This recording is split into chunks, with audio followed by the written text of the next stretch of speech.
é fogo puro. Essa expressão, muitas vezes utilizada no meio cristão, no meio evangélico, significa poder, significa presença de Deus.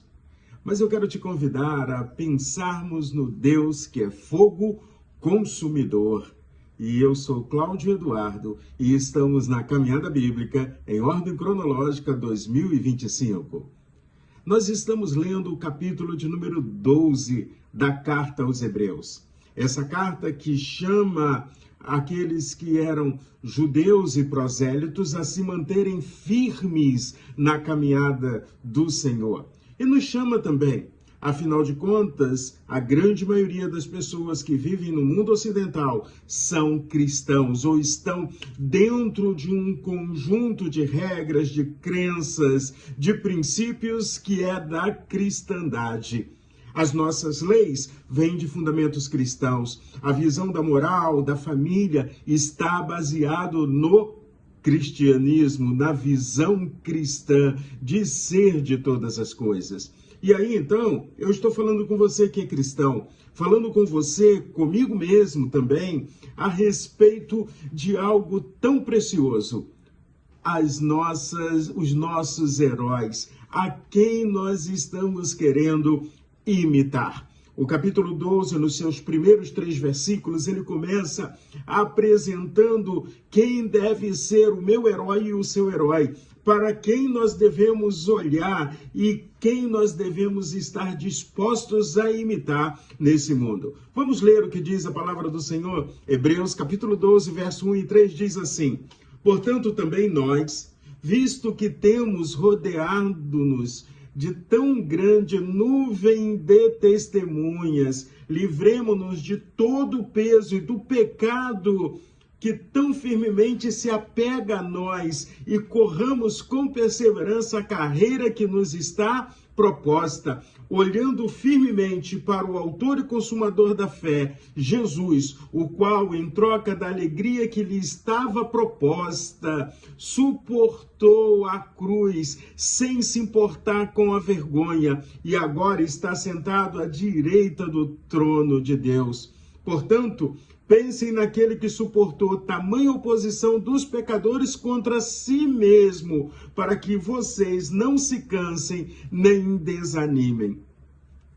O autor do livro de Hebreus, da Carta aos Hebreus, ele está falando aqui de corrida, ele está falando de uma nuvem de testemunhas. Alguns querem dizer que essa nuvem de testemunhas é os heróis da fé que foram apresentados no capítulo de número 11. Não vou entrar no mérito dessa nuvem de testemunhas, mas eu quero te chamar a atenção à corrida. Corramos com perseverança a carreira que nos está proposta. Talvez aqui no Brasil, ao invés de corrida, poderíamos dizer assim: vamos para o jogo de futebol, o jogo da vitória, o jogo que nos está proposto. Às vezes as pessoas podem até não dar muito mérito ao nosso time, mas nós somos do time de Deus e por isso nós somos vencedores. O inimigo já está derrotado, vai ser chuva de gols. É assim que eu devo pensar na carreira que está proposta a mim. É uma carreira de vitórias. E olha para Jesus. Ele suportou a vergonha da cruz, a humilhação da cruz, num ato de amor. Amor por mim. Amor por você. Então, como é que eu vou vivenciar a experiência dessa carreira que me está proposta? Primeiro, eu tenho que obedecer ao meu técnico. E o técnico do meu time é o Senhor Jesus Cristo. Ele diz: avança, ataca, defende. Porque dentro da vida cristã, nós sabemos que o pecado está nos rodeando, querendo nos estragar. Mas nós somos vencedores. E uma das instruções que Hebreus 12, no versículo 14 e 15 também nos dá é: procure viver em paz com todos e busque a santificação, sem a qual ninguém verá o Senhor. Cuide para que ninguém fique afastado da graça de Deus e que nenhuma raiz de amargura brotando cause perturbação e por meio dela muitos sejam contaminados. A amargura. Ao invés da amargura, você pense na seguinte frase: amar cura. Em vez de amargura, amar cura. Por quê? Porque quando nós permitimos que essa raiz de amargura fique brotando dentro de nós, a palavra amargura no texto original significa um veneno. Um veneno que depois que infecta uma pessoa, começa a contaminar todo mundo que está à sua volta. As pessoas amarguradas muitas vezes são canceladas, são isoladas e ela vai adoecendo, vai adoecendo, vai adoecendo e não consegue ver a grandeza da graça de Deus. Mas nós estamos caminhando debaixo da graça de Deus. E para não permitir que a amargura tome conta da sua vida, do seu coração, vive em paz com Deus e com as pessoas que estão à sua volta, não abrindo mão de ser santo, santo no Senhor.